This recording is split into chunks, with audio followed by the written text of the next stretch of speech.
Assalamualaikum sahabat edukasi. Kembali lagi bersama saya dalam acara Gigisi Bagi-bagi Informasi. Nah, kali ini saya akan melanjutkan pembahasan kita sebelumnya tentang modul pengantar pendidikan anak berkebutuhan khusus. Topik yang pertama, keragaman peserta didik dan tugas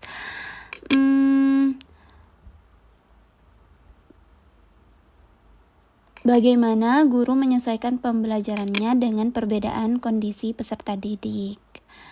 Nah, sebelum ke sini kita bahas tugas yang sebelumnya. Nah, di sini kita diminta untuk mempelajari materi, jadi tidak ada pengerjaannya. Jadi, makanya kita langsung saja ke sini, bagaimana guru menyesuaikan pembelajarannya dengan perbedaan kondisi peserta didik. Nah, bagaimana Bapak atau Ibu guru dipersilakan untuk melakukan analisis terhadap kelas yang diampu, kemudian melakukan tugas selanjutnya. Kita klik tautan ini untuk mengunduh panduannya. Kita klik. Nah, di sini ruang kolaborasi diskusikan pada guru-guru yang telah menyesuaikan pembelajaran bagaimana ia melakukannya. Setelah memahami keragaman peserta didik dan jenis-jenis akomodasi yang layak bagi peserta didik penyandang disabilitas, silakan Anda lakukan analisis terhadap kelas yang Anda miliki, kemudian lakukan tugas berikut. Nah, jadi kita analisis nih jenis keragamannya, akomodasi yang layak, kemudian kenapa alasan menentukan akomodasi tersebut.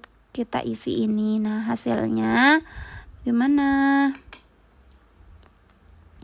Nah, ini bagaimana guru menyesuaikan pembelajarannya dengan perbedaan kondisi peserta didik. Kita tulis judulnya, kemudian kita tulis identitas juga, nama, nomor UKG, instansi LPTK, terserah.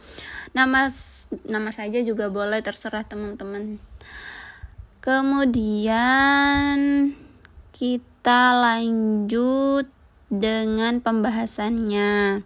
Misalkan di sini jenis keragaman peserta didiknya, gaya belajar, misalkan akomodasi yang layak sesuai kebutuhan peserta didik bagaimana? Misalkan memberikan metode pembelajaran yang berbeda pada gaya belajar visual, auditori, dan kinestetik, menggunakan media pembelajaran yang disesuaikan dengan gaya belajar. Alasannya, metode pembelajaran yang disesuaikan dengan jenis gaya belajar siswa akan lebih efektif dalam pemahaman. Media pembelajaran yang mendukung jenis gaya belajar lebih mampu membantu menyampaikan materi dibandingkan dengan media pembelajaran yang tidak sesuai. Nah, misalkan dari tipe kecerdasannya bagaimana?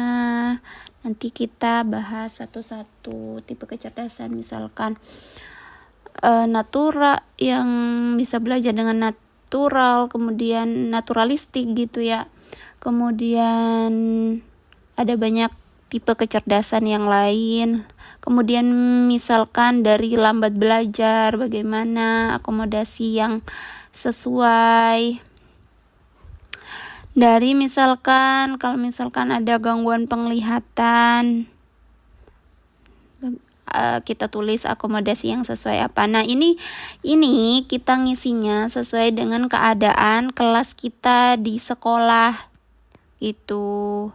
Jadi sesuai dengan diskusi dengan guru-guru kayak gitu tentang jenis keragaman peserta didiknya bagaimana. Oke, sudah pembahasan kita tentang tugas yang kedua, bagaimana guru menyesuaikan pembelajarannya dengan perbedaan kondisi peserta didik.